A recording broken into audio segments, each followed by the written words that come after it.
Intellectual faculty number 4 is perception, how we see things.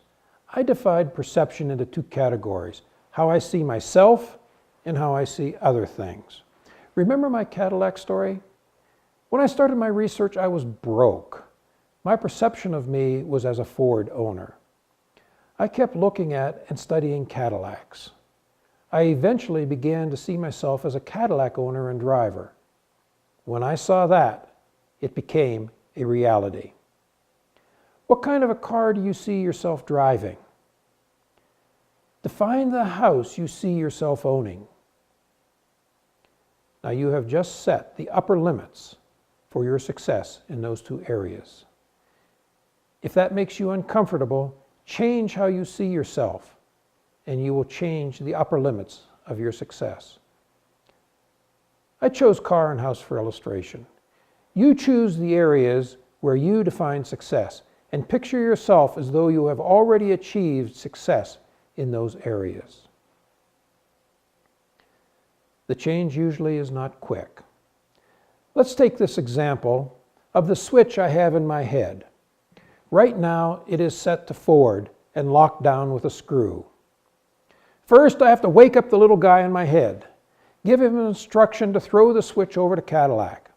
Then he has to find his tools. Then he has to remove the screw. And all this time I have been feeding him Cadillac, Cadillac, Cadillac, Cadillac. And nothing appears to have happened. But I don't give up. Now after he has the screw out, he has to lift the switch blade and raise it to vertical. The Ford mentality seems to be getting fuzzy. And I'm beginning to see a sense. A hazy Cadillac. Once past vertical, the weight of the blade speeds things up and it quickly falls into place on the Cadillac side. Now I see myself as a Cadillac owner. The second way I define perception is how I see other things. Any event is neutral, neither good nor bad. How we perceive it makes it, to us, good or bad. Let me give you an example. An African king had a close friend who had the habit of remarking, "This is good," about every occurrence in life, no matter what it was. One day the king and his friend were out hunting. The king's friend loaded the gun and handed it to the king, but alas, he loaded it incorrectly. And when the king pulled the trigger, the blast blew off his thumb.